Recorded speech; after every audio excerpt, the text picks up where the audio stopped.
Ah Mathieu, Papa. comment vas-tu? Surprise. Ça va? C'est bien d'être venu. Vas-y, un café? Ouais, bah vas-y. Ouais. Ce que tu veux, tomber fort. Ouais, je vais faire un petit café, ouais. Bah, c'est bien, c'est super, c'est vraiment bien. Je m'attendais pas à ta visite. Qu'est-ce que tu racontes? Bah rien. C'est calme à Condé? Ouais, bah comme d'hab. Ouais. Ouais, oui. Chicorée? Ouais, ce que tu veux, n'importe. T'as des nouvelles de ta sœur sinon? Ouais, bah elle est avec Lia, elle est à la maison, ouais, elle est chez moi. Bah ça va, ouais.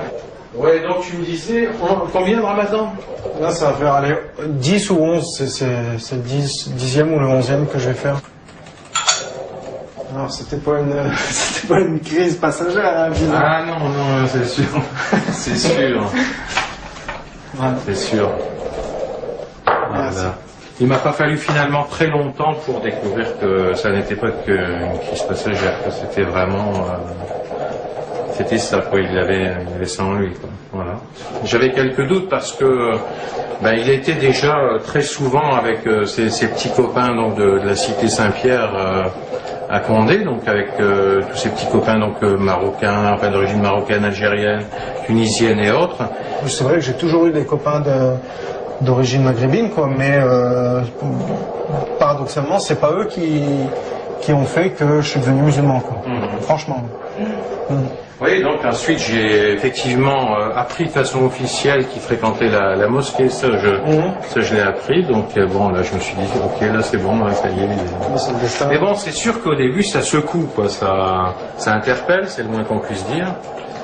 Mais après il faut rapidement essayer de comprendre, parce que si on n'essaie pas de comprendre, on va camper chacun sur ses positions et on va... Moi, je risquais de les perdre tous les deux, hein, puisque... Ouais, parce que ma petite sœur...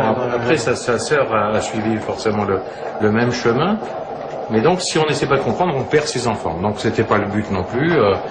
Donc, Mathieu m'a carrément même prêté des bouquins, notamment sur la réflexion de certains personnages connus français sur l'islam. Et puis, à partir de là, j'ai effectivement commencé, on va dire... Mon travail de compréhension et d'acceptation. Et puis après, bien finalement, ça s'est très bien passé, jusque, bon, à part quelques petits épisodes où dans son discours, j'avais peur qu'il ait moins de tolérance vis-à-vis des autres, en fait. Et ça, je le reconnais, ça, voilà. C'est vrai que je le reconnais. Parce que... c'est ce prosélytisme qui allait parfois un peu trop loin. Mais qui tombe en même temps en pleine crise d'adolescence. Voilà, tu vois ce que je veux dire? Voilà, et là, voilà, dès que je disais une connerie, parce que j'en ai dit des conneries, dès que je disais une connerie, c'était plus Mathieu l'adolescent. C'était Mathieu le musulman, tu vois. Bon, après, sur le principe même de la religion, que moi, j'ai absolument, on va dire, c'est une mauvaise expression, mais j'ai rien contre, on va dire, quoi.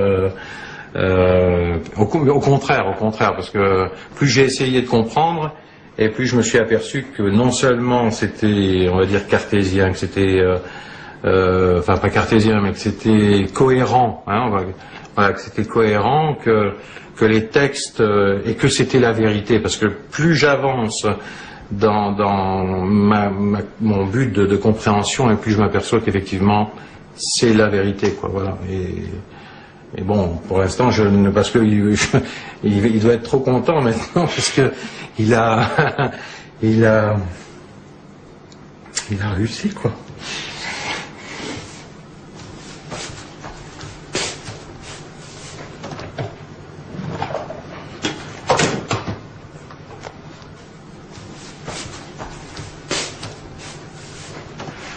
C'est à la lecture des textes,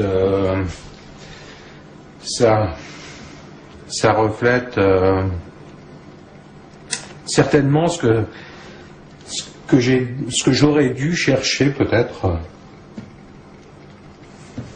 toute mon existence, en fait.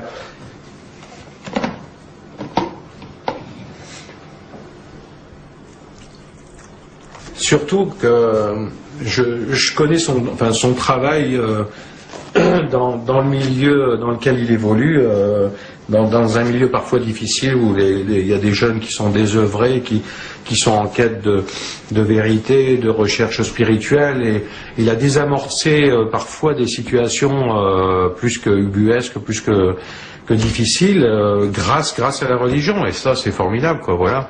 Donc là il n'y a rien à dire, quoi, c'est du respect, hein. Moi il m'a fallu attendre 53 ans pour... mais bon, il n'est jamais trop tard, hein. Ben ouais, c'est comme ça. Il n'y a rien de tard. Tu veux dire, il est en train de... Non. De me dire, vas-y, lance-toi, mais attention. Non, mais... Mais non, franchement, il est jeune, les derniers jours de ta vie, il est pas tard, tu vois ce que je veux dire. Tu aurais 100 ans et tu te dis, voilà, c'est maintenant, c'est maintenant, tu vois. Il n'est jamais tard.